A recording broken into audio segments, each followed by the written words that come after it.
senyumnya saudara kanan kiri, apakah berat hatinya? Apakah penuh kemurungan? Jangan terlalu dipikirkanlah, bilang.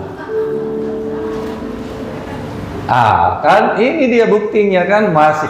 Udah sarapan tadi? Bilang sama temannya kanan kiri, jangan terlalu dipikirkanlah.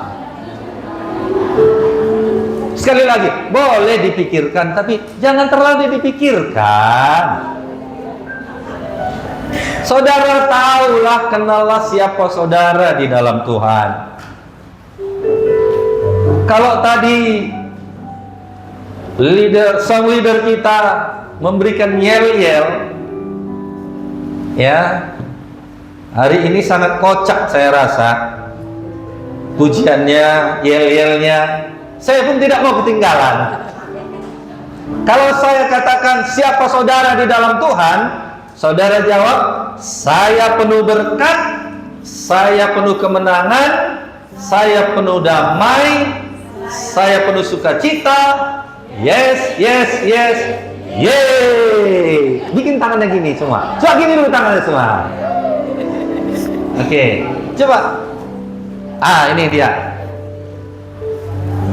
Oke? Jadi kalau saya tanya saudara, siapa saudara dalam Tuhan? Saya penuh berkat, penuh kemenangan, penuh damai, saya penuh sukacita. Yes, yes, yes, yeay. Bisa? Bisa. Siapa saudara dalam Tuhan?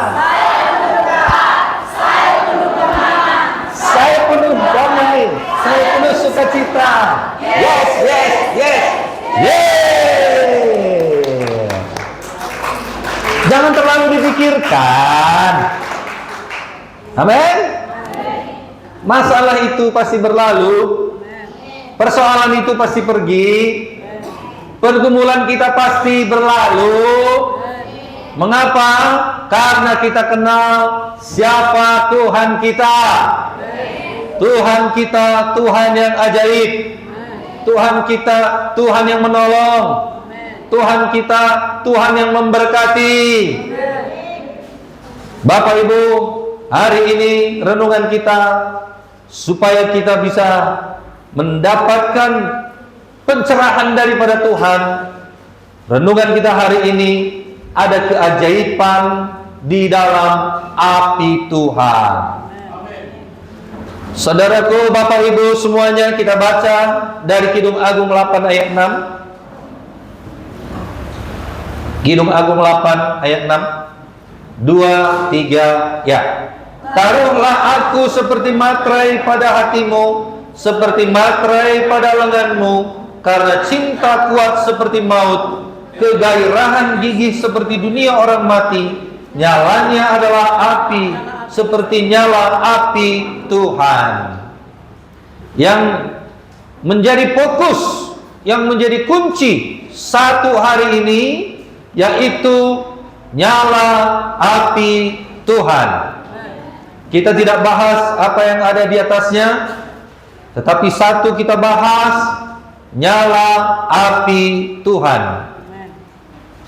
Bapak Ibu, api sering digunakan di dalam Alkitab sebagai simbol kehadiran Tuhan. Api di dalam Alkitab menggambarkan kekuatan ilahi, kegairahan, kehadiran Tuhan bagi umatnya, bangsa Israel. Api membuat perubahan. Amin. Siapakah yang bisa bertahan terhadap api dunia ini pun? Bapak Ibu, kita kenal tidak ada yang bisa bertahan jika dihadapkan dengan api. Sampai baja sekalipun dihadapkan kepada api, baja bisa meleleh, baja bisa mencair, besi bisa mencair, sehingga bisa mencetak besi bentuk apapun di dunia ini. Besi tidak bisa menahan dahsyatnya api di dunia ini. Bapak Ibu, saudaraku semuanya, api sungguh luar biasa, api sungguh dahsyat. Di dunia ini pun kita mengenal betapa dahsyatnya api itu mengadakan perubahan. Katakan sama temannya kanan kiri, api membuat perubahan.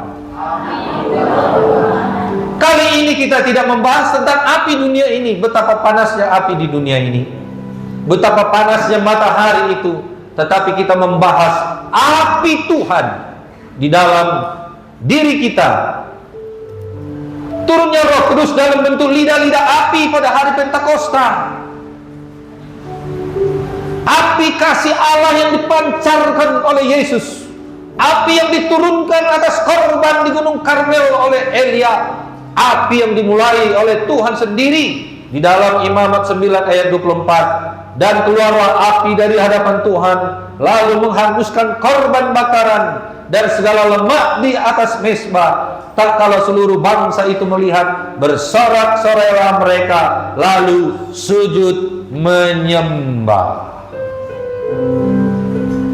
Kita butuh api Tuhan untuk bisa mengadakan perubahan. Perubahan di dalam bisnis saudara, perubahan terhadap keluarga saudara, perubahan kepada anak-anak kita, perubahan kepada suami, istri, perubahan kepada keluarga, famili kita. Perlu api daripada Tuhan. Jangan bawa api dari dapur. Amin.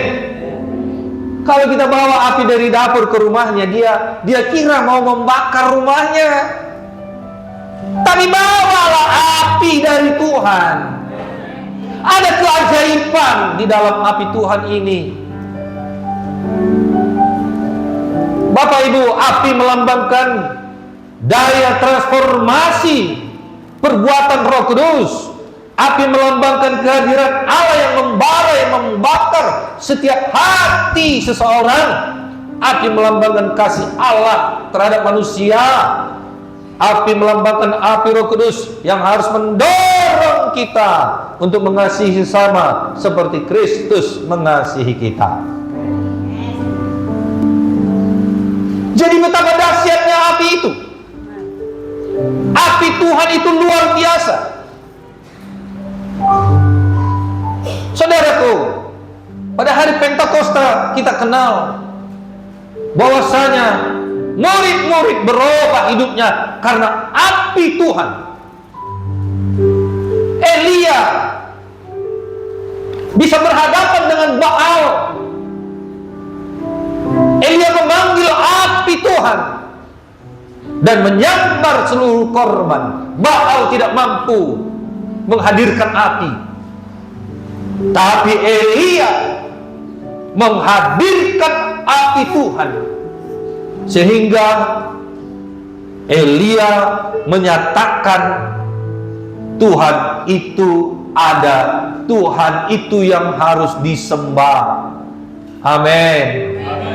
Hadirkan api Tuhan di dalam diri kita. Bilang sama temannya, hadirkan api Tuhan di dalam diri kita.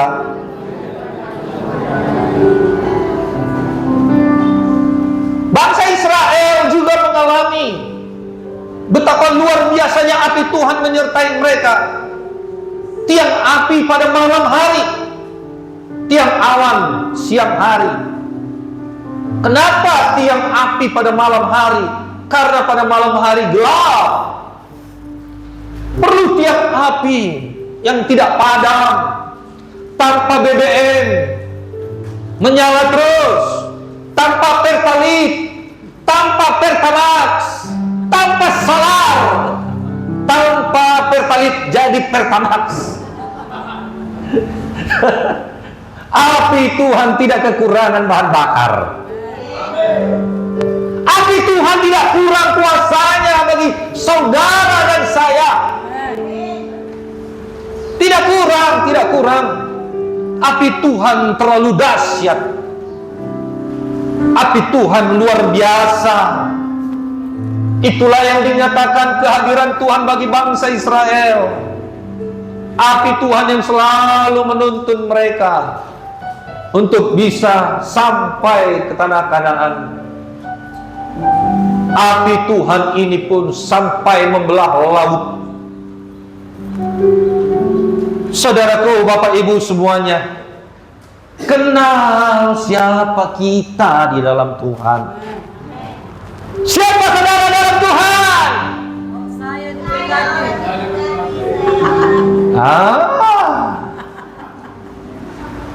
Dihafal ya, tampilkan sekali lagi. Siapa kita di dalam Tuhan? Saya penuh berkat, saya penuh kemenangan, saya penuh damai, saya penuh sukacita. Yeay. Jangan terlalu dipikirkan masalah itu. Ada api Tuhan, amin, yang sanggup mengadakan perubahan. Kalau bangsa Israel pun disertai Tuhan dengan apinya yang membuat perubahan dalam hidup mereka, yang menuntun mereka di sepanjang perjalanan, sampai menuntun mereka menyeberang laut, sampai dikatakan mereka berjalan di tempat kering. Itu semua karena api Tuhan, lambang kehadiran Tuhan, penyertaan Tuhan bagi umatnya. Bagi kita pada hari ini, biarlah api Tuhan menerangi hidup kita, menyertai kita. Dan api Tuhan itu tidak pernah berhenti, hanya kita yang membuat dia berhenti. Dosa membuat api Tuhan itu berhenti. Api Tuhan tidak pernah padam jikalau kita berjalan sesuai dengan kehendaknya. Amin. Nah, kegelapan, dunia ini penuh kegelapan. Butuh api Tuhan untuk menerangi kita, berjalan di depan kita, sehingga kita bisa melihat, sehingga kita bisa menang, sehingga kita bisa dipenuhkan damai, dipenuhkan sukacita. Semua itu kita butuh api Tuhan. Yohanes 8 ayat 12. Maka Yesus berkata pula kepada orang banyak, katanya, Akulah terang dunia. Barang siapa mengikut aku, ia tidak akan berjalan dalam kegelapan, melainkan ia akan mempunyai terang hidup. Amin. Amin. Barang siapa yang mengikut aku, dikatakan ia tidak akan berjalan dalam kegelapan. Bergaullah dengan Tuhan, itu maksudnya. Berjalanlah bersama dengan Tuhan, itu maksudnya. Maka kegelapan dunia ini tidak menguasai kita. Kejahatan dunia ini tidak bisa menguasai kita. Kita butuh api Tuhan ini. Ada pepatah mengatakan, dekat dengan merah menjadi merah, dekat dengan hitam menjadi hitam, dekat dengan orang jahat kita menjadi jahat, dekat dengan orang baik kita menjadi orang baik. Amin. Bahkan dikatakan dekat dengan orang pintar kita bisa menjadi pintar. Kenapa? Karena kita belajar kepada orang pintar, bukan orang pintar yang sok pintar. Seperti paranormal dan kawan-kawannya, dikatakan orang pintar tetapi menyesatkan. Bapak Ibu saudaraku semuanya, orang tua yang bijak akan mengarahkan anaknya kepada anak-anak yang baik, kepada anak-anak yang rohani. Orang tua yang baik akan mengarahkan anak-anaknya kepada jalan-jalan Tuhan, kepada kegiatan-kegiatan ibadah, kepada kegiatan-kegiatan perkara rohani. Karena kita tahu dekat dengan Tuhan membuat perubahan kepada anak kita. Itu sebabnya Bapak Ibu, kami tidak pernah bosan. Kami tidak mau menjadi lelah mengajari, mendidik anak-anak kita. Terkadang orang tua yang menjadi persoalan. Sadar para orang tua? Kita dengar dia di gereja selagi dididik bertengkar, lalu kita berkata, udahlah nggak usah gereja lagi. Kalau bertengkarnya kerjamu, kita lihat ada perselisihan di antara mereka, SKT. Begitunya kalian di gereja SKT. Udah, nggak usah lagi. Bapak Ibu, kami mau membantu, kami mau menolong. Haleluya. Ini yang laki-laki kan nggak pernah lagi, satu pun nggak ada lagi yang dimuridkan di sini. Tinggal yang perempuan semua. Setiap malam minggu. Semangat saya dari dalam ini tidak pernah berhenti. Satu orang pun di sini dididik untuk setiap malam minggunya diajari firman, diajari berdoa. Itu sudah sangat membantu hidupnya. Amin. Haleluya. Ayo para orang tua, api Tuhan itu sejahat, seburuk apapun anak kita, seketerikatan apapun anak kita, percayalah dengan api Tuhan ini, hidupnya bisa berubah. Hidupnya bisa berubah. Haleluya.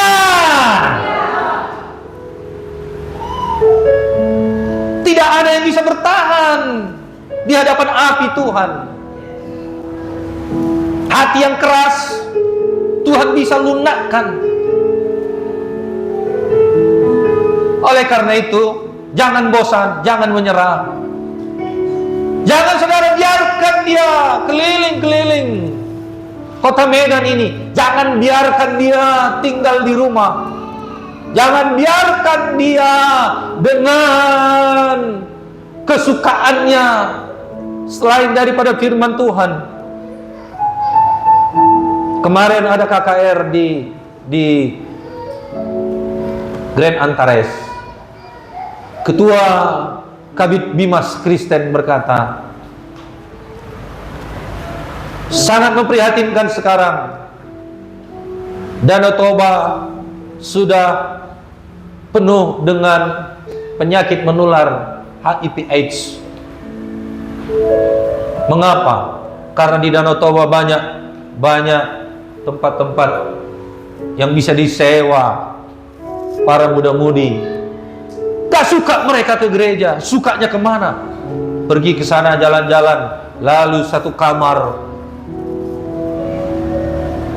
Bapak Ibu, ini sangat memprihatinkan. Dia katakan, marilah para gereja dan para pendeta peduli kepada pemuda-pemudi, supaya generasi mendatang mereka tidak ditelan oleh teknologi yang menghancurkan mereka. Bapak Ibu, saudaraku semuanya, ini beban kita bersama. Narkoba Sumatera Utara salah satu nomor 2 kalau tidak salah, terparah di seluruh Indonesia. Dia katakan itu pesannya 2, HIV/AIDS dan narkoba. Bapak Ibu, jangan relakan anak-anak ini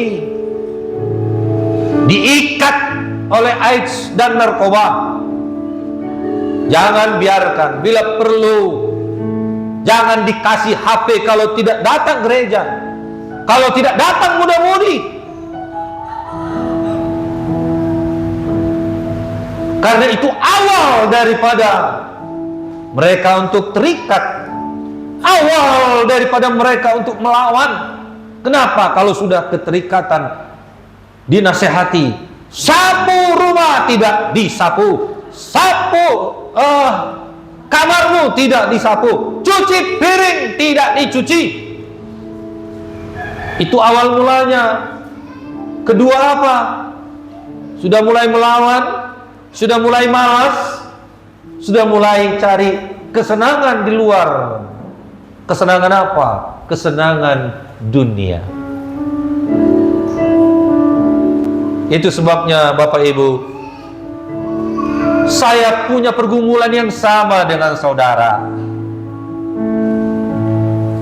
Itu sebabnya setiap kali anak saya sekolah, saya antar, saya jemput. Kemana dia pergi harus saya tahu. Amin. Amin. Gak usah merasa dia ketinggalan zaman, tidak. Ini pun dipelajari, dia tidak akan pernah ketinggalan zaman. Amin. Haleluya. Bapak Ibu Saudara yang kekasih, yang sangat diberkati Tuhan, pilihlah untuk selalu dekat dengan Tuhan, karena api Tuhan mengadakan perubahan.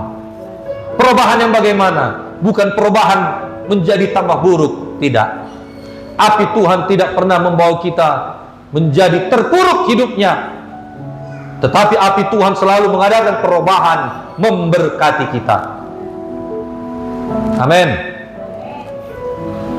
Itu sebabnya Tuhan disebut sebagai terang dunia. Tanpa Tuhan kita tidak akan mengalami kegelap. Tanpa Tuhan kita akan mengalami kegelapan. Kita akan mengalami kekhawatiran. Kita akan mengalami putus asa. Kita gelisah. Dan masih banyak lagi. Kalau itu yang kita alami hari ini, hati-hati. Gapailah api Tuhan pada hari ini. Amin. Yang khawatir katakan amin. Yang putus asa katakan amin. Yang gelisah katakan amin. Jika masih ada itu api Tuhan hari ini, mampu memberikan perubahan, sehingga apa yang kita deklarasikan, saya orang yang diberkati, saya orang yang dipenuhkan dengan damai, dipenuhkan dengan kemenangan, dipenuhkan dengan sukacita, jadi bagi kita, karena api Tuhan yang mengerjakan semuanya itu.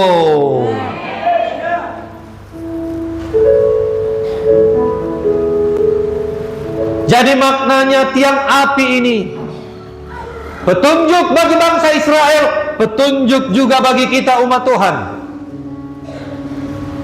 Tiang api merupakan kesaksian bagi bangsa Israel bahwa Tuhan itu dahsyat, Tuhan itu luar biasa. Maka itu juga menjadi kesaksian bagi kita umat Tuhan rasmi di tempat ini. Tiang api melambangkan kesetiaan Tuhan bagi bangsa Israel. Maka api Tuhan itu melambangkan kesetiaan kepada kita yang tidak pernah Dia tinggalkan kita. Tiang api merupakan tanda pemeliharaan Tuhan bagi bangsa Israel. Tidak bekerja di perjalanan menuju tanah Kanaan itu, berpindah-pindah tempat, tidak menabur, tapi mereka diberi manna. Itu pemeliharaan Tuhan. Amin. Diberi makan setiap hari, diberi makan. Mereka minta daging, dikasih daging. Mereka minta air, dikasih air. Tanda pemeliharaan Tuhan. Percayailah, api Tuhan itu yang ada di dalam diri kita mampu memelihara hidup kita, sehingga kita tidak akan pernah berkekurangan. Kita tidak akan pernah kelaparan, karena api Tuhan mengadakan perubahan, memberkati, memberikan kemenangan, memberikan berkat, memberikan damai, memberikan sukacita. Kadang kita merasa persoalan kita yang paling besar. Bapak Ibu, ingat siapa diri saudara. Apapun persoalan di dalam diri kita itu, Tuhan sanggup. Di balik itu ada berkat menanti, menunggu kita. Bagaimana kita bisa menyatakan atau menerima mujizat kalau bukan karena ada persoalan? Apakah mujizat diperlukan ketika semuanya baik? Apakah mujizat diperlukan ketika uang kita banyak lalu kita nggak berdoa lagi? Nggak butuh lagi mujizat karena uang sudah banyak.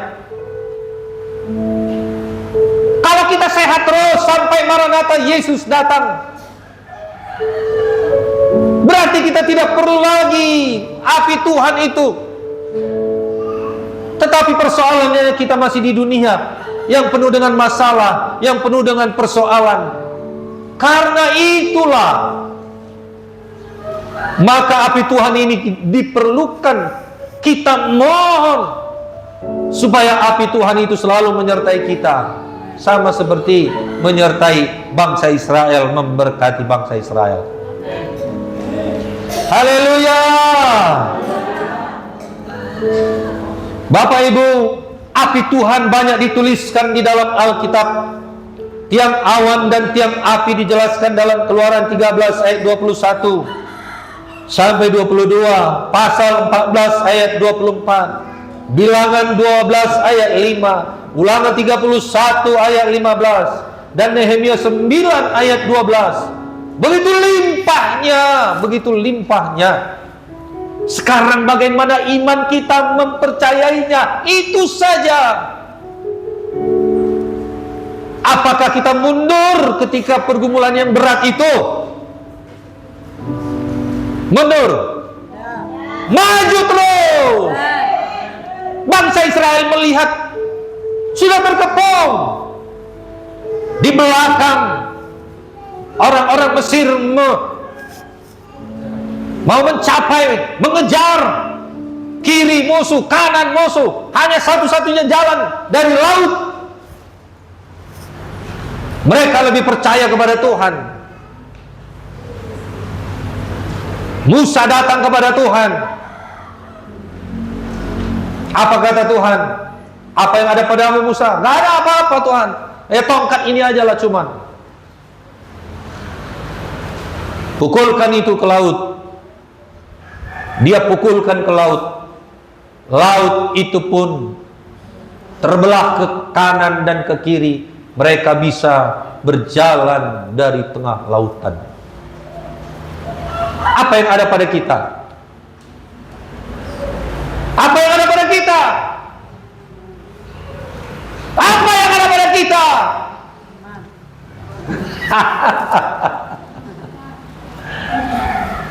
Ada Tuhan yang kita punya, Tuhan yang dahsyat. Amin. Kita hanya perlu lipat tangan. 5 tambah 5 jadi 1. Lipat tangan, berdoa, memuji, menyembah Tuhan. Berat memang persoalanku ini Tuhan. Seperti Musa, rasanya aku dikejar-kejar oleh kejahatan. Rasanya aku dikejar-kejar oleh persoalan. Kapan berhentinya masalah ini? Tuhan, turunlah api-Mu. Kirimkan api-Mu, hujan dan minyak kudus-Mu, berhembuslah dan urutkanku. Kirim api, minyak dan api-Mu. Amin. Itu yang dikerjakan Elia. Di dalam nama Tuhan semesta alam, Tuhan yang ku percaya, Jehovah Rafa, Jehovah Sikeno, Jehovah apa lagi? Jehovah Salom, Jehovah Nisi, Jehovah Jireh. Jehovah Jireh. Jehovah Sama. Harusnya Jehovah Jireh paling cepat saudara ucapkan. Jehovah Sama, Allah yang dahsyat, Allah yang luar biasa, Allah yang ku percaya. Sambarlah korban ini. Seketika itu juga disambar korban itu. Kenapa bisa? Elia manusia biasa dikatakan, sama seperti kita. Saya ulangi, Elia manusia biasa atau malaikat? Manusia biasa. Sama seperti kita. Tetapi Elia penuh bergaul karib dengan Tuhan. Sampai-sampai Elia ini tidak mengalami kematian. Tapi apa? Terangkat hidup-hidup, naik ke sorga. Dan naik kuda berapi. ya, naik kuda berapi. Amin. Elisa menjadi generasi penerus. Elisa tidak seperti Elia, tidak hidup naik ke sorga. Tapi Elia, guru Elisa, dia terangkat ke sorga. Dia bergaul karib dengan Tuhan. Amin. Penuh dengan pujian. Kalau dia bergaul karib dengan Tuhan, dia nggak terlalu begitu peduli dengan dunia ini. Amin. Karena dunia ini penuh persoalan. Dia bergaul karib dengan Tuhan, hidupnya penuh dengan pujian, penyembahan. Karena pujian penyembahan kita, ungkapan kasih kita kepada Tuhan. Puji Tuhan bukan hanya angkat tangan, turun tangan, melompat, menari, bukan. Penyembahan kepada Tuhan dikatakan, berilah tubuhmu sebagai persembahan yang hidup, yang kudus, yang berkenan kepada Allah. Itulah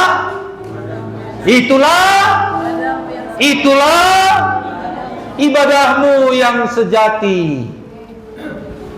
Berarti dimanapun hidup kita, kemanapun jalan kita, kemanapun arah kita, hidup di dalam pertobatan, hidup di dalam penyangkalan diri. Itulah namanya ibadah. Bukan hanya mulut kita di gereja menyanyi, di luar kita berbuat dosa. Bukan hanya di sini bernyanyi, melompat, bersukacita, lagunya enak kali ya, oh kayak dangdut. Gak dapat dangdut di luar, di gereja pun masih dapat dangdut. Bukan hanya itu bagus, itu bagian dari ibadah. Tetapi itu tidak akan berguna kalau hidup kita tidak hidup di dalam jikalau kita tidak hidup di dalam pertobatan.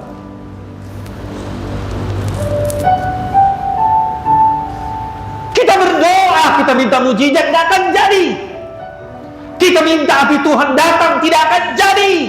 Karena Tuhan lihat hati, hidup kita, pikiran kita. Hati yang tidak manusia tahu, pikiran yang tidak manusia tahu, Tuhan mengetahuinya. Nakku, belum pantas itu untukmu. Ayo hidup di dalam pertobatan, dia berkata. Sungguh luar biasa hidup di dalam pertobatan. Bilang sama temannya kanan kiri, hidup di dalam pertobatan, hidup yang berkuasa. Hidup menolak dosa, syarat yang utama untuk menurunkan api Tuhan. Apa Bapak Ibu? Dosa. Hidup di dalam pertobatan, hidup menolak dosa, menyangkal diri dari kehendak daging manusia lama, syarat yang utama sebagai ibadah kita untuk menurunkan api Tuhan itu, mengubahkan, memberikan perubahan di dalam diri kita. Amen. Percayailah firman Tuhan. Jangan ada lagi berhala di dalam hidup kita. Jangan ada sifat yang memegahkan diri. Buang semua bentuk kepahitan. Amin. Lembutkan hati dan mau bertobat. Bapak Ibu Saudaraku yang saya kasihi, saya cintai semuanya, sungguh-sungguh kami mau saudara semuanya menjadi murid. Kalau saudara hanya menjadi jemaat, itulah nanti yang membuat saudara pergi meninggalkan kami. Mengapa? Karena tidak menjadi murid. Kami merindukan saudara semua menjadi murid. Karena murid mengikut gurunya, gurunya mengikut Tuhan. Amin. Kalau kami mau saudara menjadi jemaat, berarti kami tidak peduli lagi kepada saudara. Saudara punya persoalan, kami biarkan saja. Saudara sakit, kami biarkan saja. Saudara telepon jam 2 malam, jam 3 pagi, percaya aja sama Tuhan, berdoalah, pasti sembuh.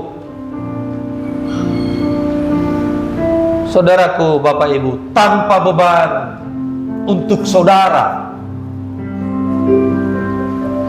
itu menjadikan saudara jemaat. Tapi kami rindu bukan hanya jadi jemaat, kita semuanya menjadi murid Tuhan Yesus. Amin. Itulah yang menjadi perjumpaan Paulus. Paulus hidup penuh dosa. Paulus orang yang paling jahat. Dia sendiri yang berkata, dari semuanya akulah yang paling jahat. Kenapa dia berkata demikian? Karena sebelum dia selamat, dia kesukaannya menganiaya orang Kristen, bahkan membunuhi orang Kristen. Betul? Maka dia berkata, akulah yang paling jahat.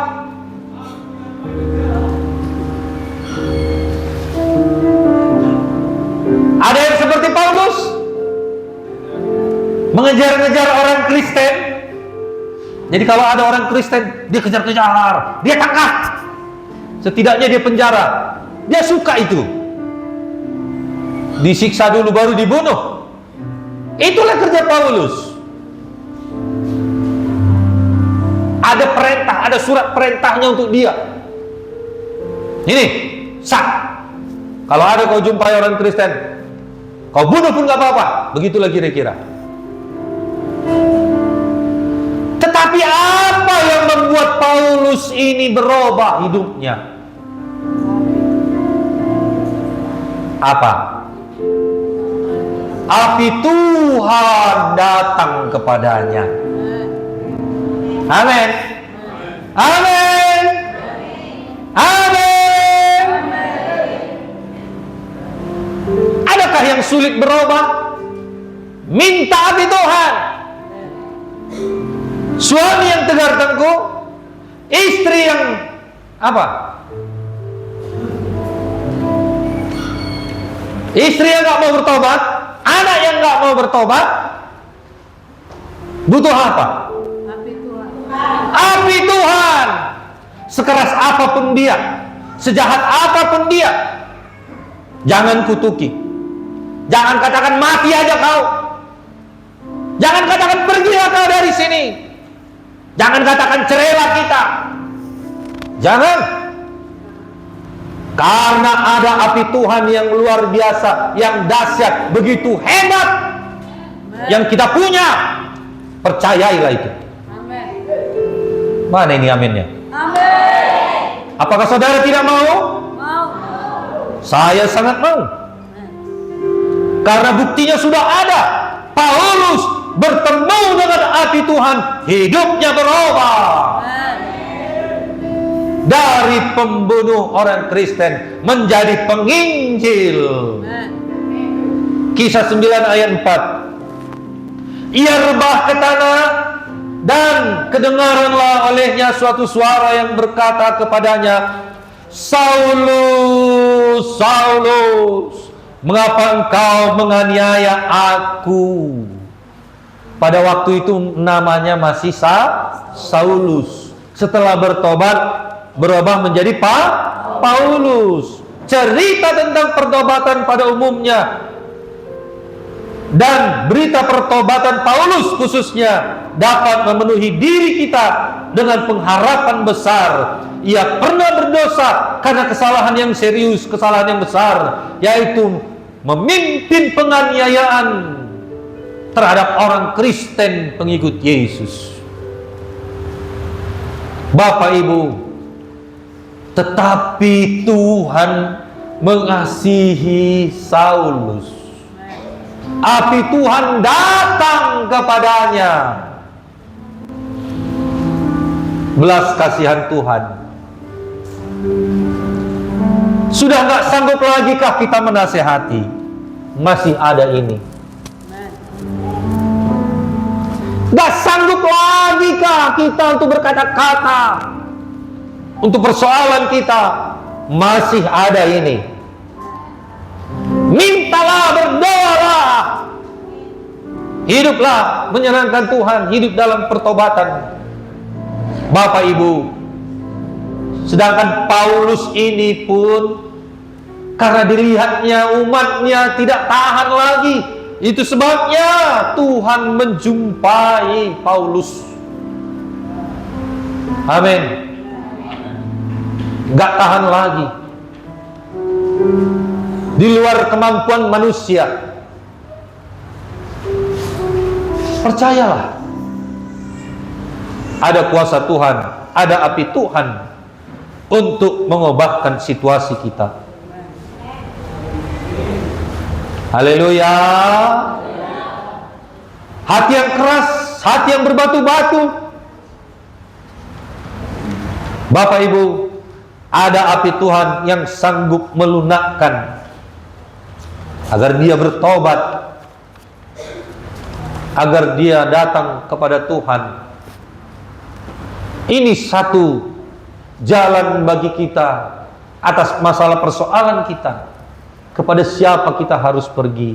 Kepada Tuhan yang hidup, kepada Yesus yang berkuasa, yang sanggup menurunkan apinya kepada kita. Haleluya. Jadi dimanapun posisi kita hari ini, di dalam perjalanan kita mengikut Tuhan, ketika gagal, ketika jatuh, bangun lagi, amin. Bangun lagi, amin. Ketika saudara kita terpuruk, jangan biarkan stres itu, jangan terlalu jangan terlalu dipikirkan.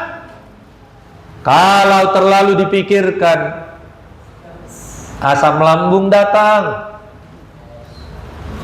karena stres.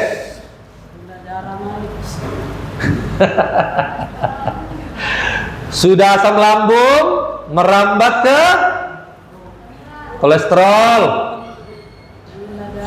gula darah, tensi tinggi, nggak bisa tidur, gelisah. Sudahlah, jadi bulan-bulanan iblis. Nah, Bapak Ibu, mari hadirkan api Tuhan dalam hidup kita. Roh Kudus membawa kehadiran Allah. Ya, dikatakan pada saat itu penuhlah mereka dengan Roh Kudus. Lalu mereka mulai berkata-kata dalam bahasa-bahasa yang lain seperti yang diberikan oleh Roh itu kepada mereka untuk mengatakannya. Api Tuhan adalah api Pentakosta pada gereja mula-mula. Amin. Maka mereka dipenuhkan dengan api, tapi tidak terbakar. Orang melihat di atas kepalanya seperti nyala api, tapi tidak terbakar. Itulah pernyataan api Tuhan kepada gereja mula-mula, sehingga mereka menjadi orang-orang yang militan, menjadi orang-orang yang berhikmat, menjadi orang-orang yang berani memberitakan Injil.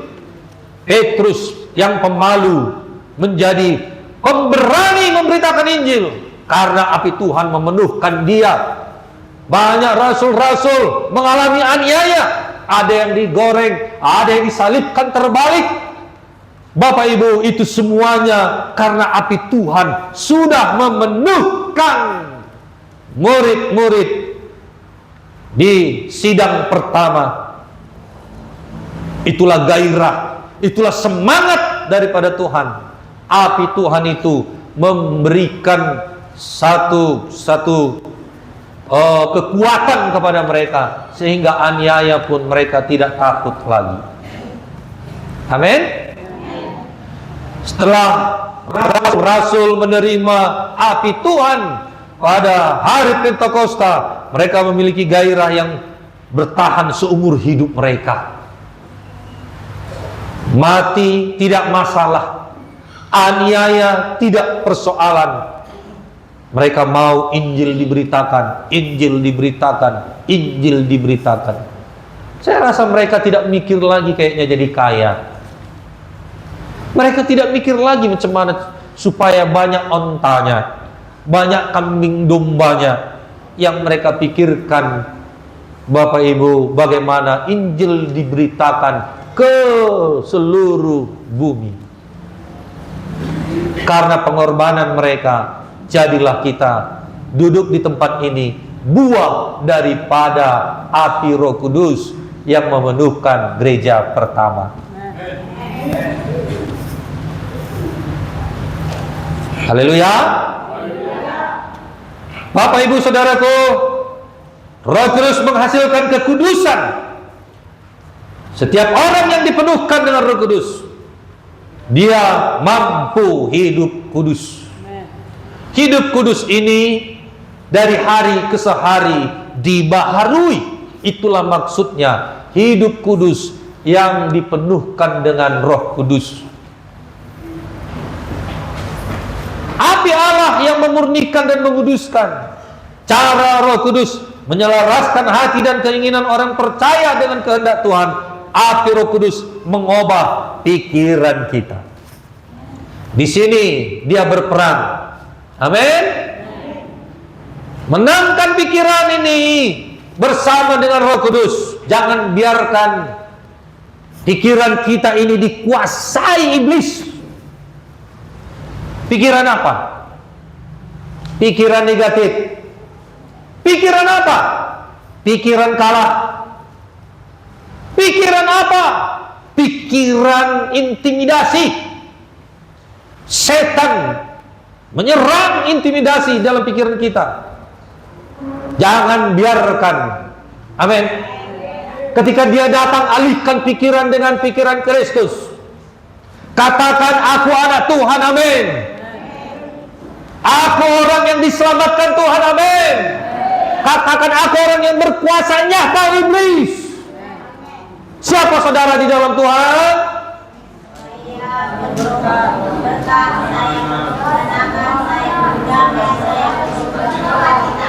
Sekali lagi, siapa Siapa kita di dalam Tuhan?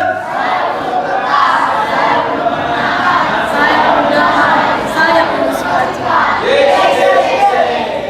Itu harus melekat dalam di pikiran. Amin. Setanlah yang berkata engkau miskin terus. Setanlah yang berkata engkau sakit terus. Setan yang berkata engkau tidak bisa berubah. Anakmu tidak bisa berubah. Suamimu tidak bisa bertobat. Ini di pikiran iblis. Jangan biarkan. Amin. Jadikanlah diri kita haus dan lapar. Haus dan lapar akan Tuhan. Saya lebih bangga ketika saya berkata kepada orang berdosa, bertobat. Itu satu nubuatan, lalu dia bertobat, daripada kekayaan yang membuat saya bahagia. Itu tidak akan di dunia ini saja itu.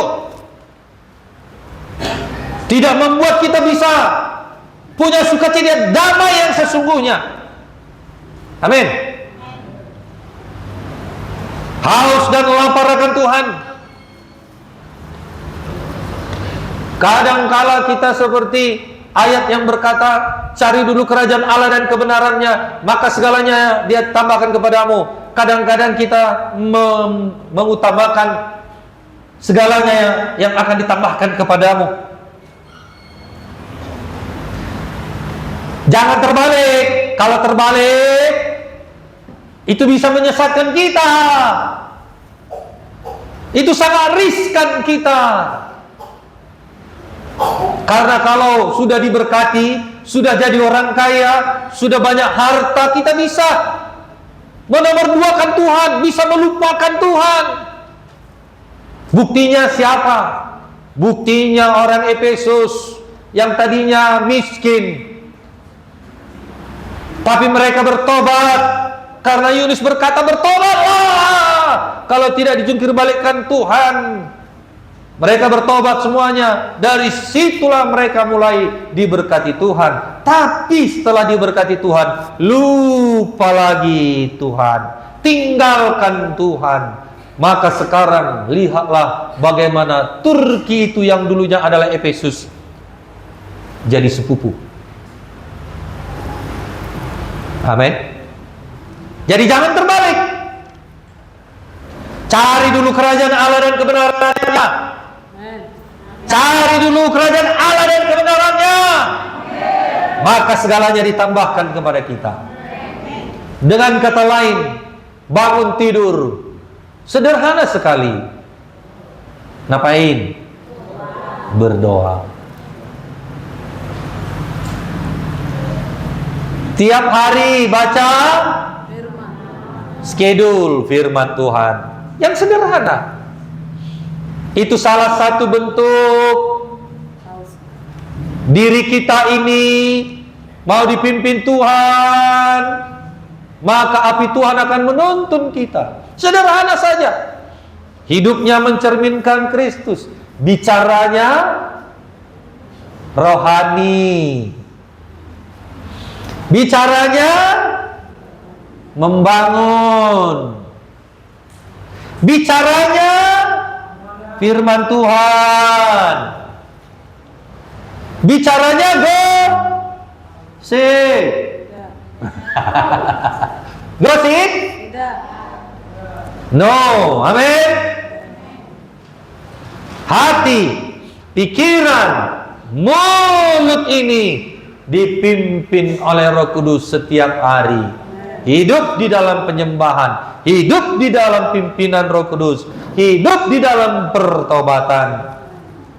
Maka api Roh Kudus itu membakar semua dosa, membakar semua sampah di dalam diri kita. Karena kita sudah mulai menyerahkan hidup kita kepada Tuhan. Kalau belum kita serahkan, dia tetap menjadi orang yang bebal. Kalau belum diserahkan, Roh Kudus gentleman, dia tidak pernah memaksa kita. sampai kita benar-benar takluk, menyerahkan diri kita sepenuhnya kepada Tuhan, maka disitulah saatnya dia bisa bekerja. Dia bakar semua sampah-sampah di dalam diri kita ini. Amin. Haleluya. Jadi semangat umat Tuhan. Amin. Semangat yang ada di dalam diri kita, menyala yang ada di dalam diri kita. Haleluya. Tidak lemah, tidak loyo, apalagi datang persoalan, diserang pergumulan, datang masalah, kita tidak loyo. Apa yang dikatakan orang, loh, tidak kumasukkan ke dalam hati. Amin. Apa yang digunjingkan orang tentang aku tidak mau masukkan ke dalam hatiku, pikiranku. Kan banyak orang, dia dengar menggunjing dia, menggosipkan dia, lalu Tuhan yang disalahkan. Dia berkata, begitunya orang gereja, udahlah, nggak usahlah aku gereja. Jangan. Amin. Amin. Apapun yang dikatakan orang tentang aku, yang penting hidupku sama Tuhan. Jaga hidup. Hidup dalam penyembahan, hidup di dalam pertobatan, maka api Tuhan itu menyertai kita. Apapun dibilang orang, sekalipun kita dikutuki orang, itu bisa berbalik kepadanya. Walaupun kita tidak berkata, berbalik kepadamu. Walaupun kita tidak berkata demikian, saudaraku, sebenarnya dia sudah sangat menderita. Berbuat baik. Amin. Cinta Yesus, melekat kepada Yesus. Haleluya. Haleluya. Api Roh Kudus yang memberikan semangat dalam hidup kita. Api Roh Kudus yang memurnikan hidup kita. Api Roh Kudus yang memberikan nyanyian pujian kepada kita. Haleluya. Jadi alamilah api Roh Kudus, Bapak Ibu. Jangan biarkan firman Tuhan ini berlalu. Ambil berkat. Ambil berkat. Mari kita bangkit berdiri.